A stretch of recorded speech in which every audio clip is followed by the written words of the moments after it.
Assalamualaikum warahmatullahi wabarakatuh. Perkenalkan, saya Trinur Oktavia dari mahasiswa keperawatan Universitas Andalas.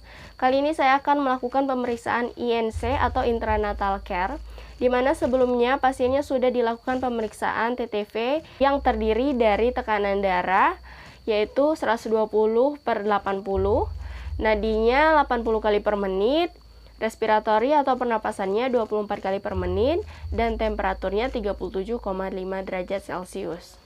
Baik, alat dan bahan yang akan kita gunakan, yang pertama ada kasa steril. Di sini ada handscoon, sebenarnya yang akan kita gunakan nanti adalah handscoon steril, namun saya hanya memiliki handscoon bersih. Kemudian betadine, spad untuk pemberian vitamin K nanti. Lalu di bak instrumen ada duk, ada betadine, air, dan nirbecken. Kemudian di sini juga ada popok, ada handuk, perlak, dan selimut.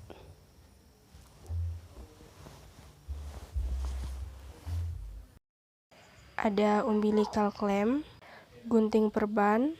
Suction itu ada dua, yang di atas dan di bawah. Yang di atas itu bisa digunakan pada bayi apabila bayi menangis secara spontan dan kuat. Apabila bayi dengan suaranya yang melemah dan kebiruan, maka akan diberikan suction yang ada di bawahnya. Selanjutnya ada pinset anatomis dan pinset chirurgis. Kateter urin digunakan untuk mengosongkan vesika urin ibu apabila sudah penuh.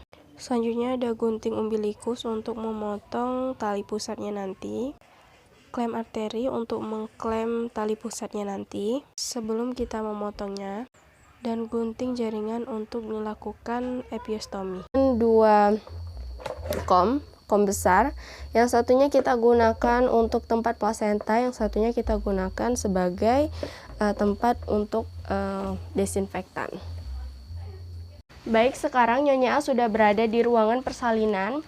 Sebelumnya Nyonya A sudah dilakukan pemeriksaan TTV, namun kita harus tetap melakukan observasi kepada Nyonya A belum melakukan persalinan.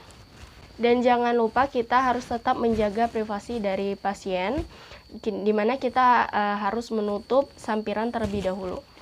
Lalu kita akan memasakkan perlak di bawah tubuh ibu.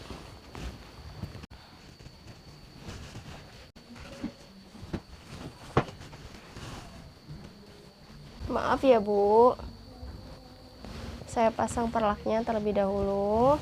Kemudian untuk pakaian bawahnya semuanya dilepas. Lalu kita sarankan kepada ibu untuk mencari posisi senyaman mungkin agar ibu lebih nyaman dalam untuk persalinannya nanti. Kemudian kita amati di sekitar perineum ibu. Ternyata di sekitar perineum ibu ini sudah ada menunjukkan adanya tanda-tanda kelahiran. Antara lain dorongan meneran seperti ibunya sudah terlihat mengejan, perineumnya sudah menonjol, vulvanya sudah tampak membuka, tidak ada tekanan pada anusnya, keluar darah dan lendirnya. Kalau tanda-tanda ibu sudah terlihat, maka kita akan segera menyiapkan alat-alat yang digunakan untuk pertolongan persalinan. Sebelum kita melakukan tindakannya, kita terlebih dahulu untuk mencuci tangan dan langsung memakai handscoon. Setelah sudah memakai cuci tangan dan memakai handscoon, maka yang pertama kita akan lakukan yaitu vulva hygiene, di mana kita akan membersihkan daerah sekitar genitalia ibu. Kita mulai membersihkan dari labia mayora dextra, kemudian nanti kita akan membersihkan di labia mayora sinistra. Kita bersihkan, maaf ya Bu, saya bersihkan terlebih dahulu.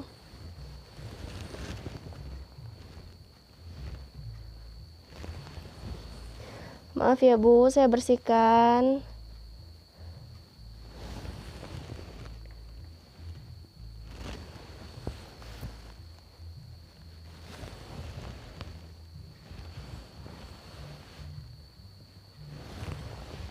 Kemudian kita bersihkan dari atas sampai ke perineumnya. Maaf ya Bu, saya bersihkan. Maaf ya Bu jika merasa kurang nyaman, tapi saya akan membantu Ibu agar lebih nyaman dalam bersalin. Ya Bu. Nah, ternyata kepala bayi sudah terlihat, menonjol, namun ketuban belum pecah. Kemudian terlihat dari sarung tangan kita atau handscoon itu sudah terlihat lendir dan darah. Ini menunjukkan bahwa ibu sudah siap untuk mengejan ataupun melahirkan bayinya. Karena ketuban ibu belum pecah, maka saya akan melakukan ketubannya dengan menggunakan gunting.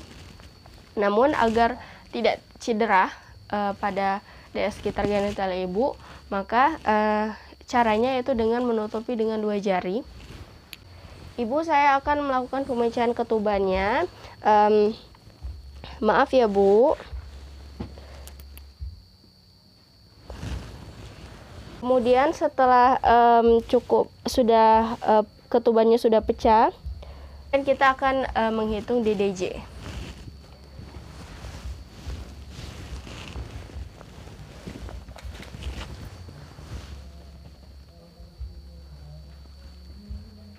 DDJ-nya normal, maka kondisi ibu dan bayinya itu baik. Kemudian kita informasikan kepada ibu, karena kondisi ibu dan janinnya baik, maka kita boleh menyarankan kepada ibu untuk mulai mengejan. Lalu kita sarankan kembali kepada ibu boleh memilih posisi senyaman mungkin, mau ditemani sama suami atau sama keluarga atau teman. Kita bebaskan kepada ibu, kita utamakan kenyamanan kepada ibu dalam proses persalinannya. Ibu ikuti aba-aba saya jika ibu mau mengejan. Namun jika dalam proses persalinan nanti ibu merasa lelah atau capek, ibu bisa istirahat sebentar, kemudian ibu bisa minum atau makan untuk menambah energi ibu agar ibu lebih kuat untuk mengejannya. Letakkan handuk di atas perut ibu, nanti pada saat bayinya lahir, bayinya tidak kedinginan.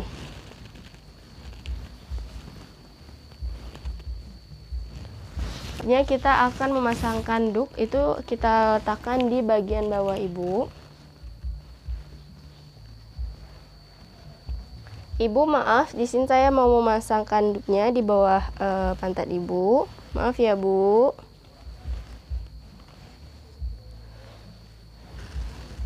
Jadi pada saat proses persalinan nanti, tangan kanan kita berada di bawah perineum ibu, kemudian tangan kiri kita itu berada di atasnya. Di mana tangan kanan di bawah perineum ini untuk menahan, kemudian tangan kirinya itu digunakan untuk berjaga-jaga apabila nanti kepalanya keluar, maka bisa menahan kepalanya seperti ini. Kita sampaikan kepada ibu, jika ibu sudah siap untuk mengedan, maka saya akan menyiapkan tangan saya di bawah perineum ibu. Ibu bisa mulai mengedannya. Ayo ibu, saya bantu ya. Ayo ibu, pelan-pelan. Jika ibu capek, ibu bisa berhenti sejenak, nanti dilanjutkan lagi. Bisa dilanjut ibu? Ya. Ayo ibu, pelan-pelan, pelan-pelan. Kepalanya sudah keluar ibu.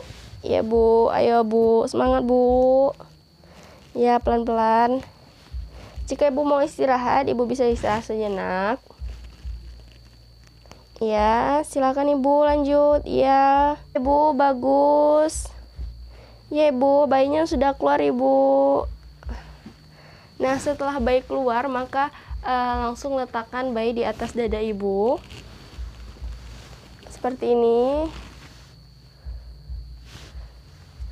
Kita anjurkan kepada ibu untuk memeluk anaknya. Kemudian kita tutupi dengan handuk. Hanya kita amati bayinya.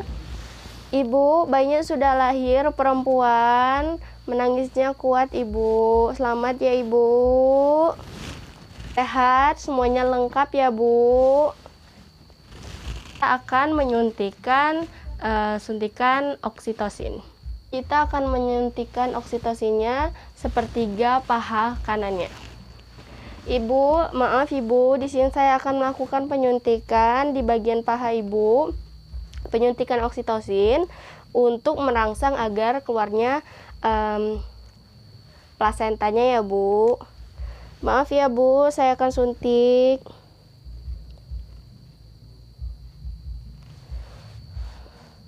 Saya sudah selesai melakukan penyuntikannya ya Bu. Kita menunggu plasentanya keluar, maka kita akan melakukan perawatan tali pusat terlebih dahulu.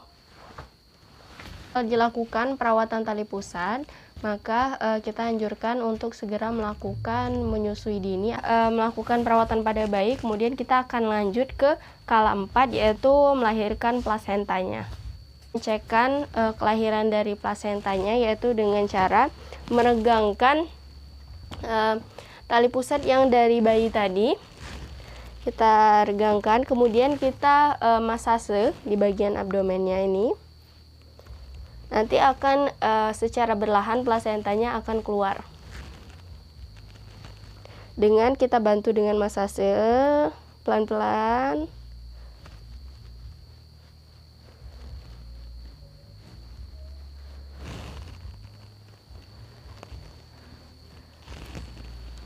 Kita lihat kondisi dari plasentanya ternyata utuh. Plasentanya di kom yang sudah kita siapkan tadi. Mengecek laserasi pada perineum ibu. Jadi pada proses persalinan kita tidak menggunakan episiotomi, sehingga kita tidak perlu melakukan heading. Tidak melakukan heading, maka di sini kita hanya melakukan pengecekan derajat lukanya saja dengan menggunakan kasah. Ibu maaf ya Bu. Jika di kasah itu terdapat darah, maka di area yang sudah kita tekan tadi ternyata ada laserasinya. Gantung dengan derajatnya, apabila derajatnya hanya derajat 1 dan 2, maka kita tidak perlu melakukan heading. Ternyata laserasinya itu hanya derajat 1, sehingga kita tidak perlu untuk melakukan heading. Cukup membersihkannya dengan betadine. Kan di area perineum ibu dengan menggunakan kasah. Boleh menggunakan kasah ataupun kain gini. Kemudian kita bersihkan, maaf ya Bu. Kita bersihkan agar ibunya bisa merasa nyaman. Kemudian setelah itu kita lepas duk yang ada di bawah ibu. Lalu perlaknya juga kita lepas. Maaf ya Bu. Setelah kita selesai melakukan persalinan, maka kita sarankan kepada ibu untuk rutin melakukan masase di bagian perut bagian bawah. Apabila ibu sedang tidak menyusui bayi, kita sarankan untuk melakukan masase di bagian perut bagian bawah dengan arah jarum jam. Sesering mungkin, tujuannya untuk mempercepat involusi uterus. Setelah itu ibu bisa langsung menggunakan pembalut. Lalu nanti kita akan observasi selama 15 menit sekali. Observasi selama 15 menit sekali selama 2 jam apabila kondisi ibu sudah cukup membaik. Bisa kita pindahkan ke bangsal nifas.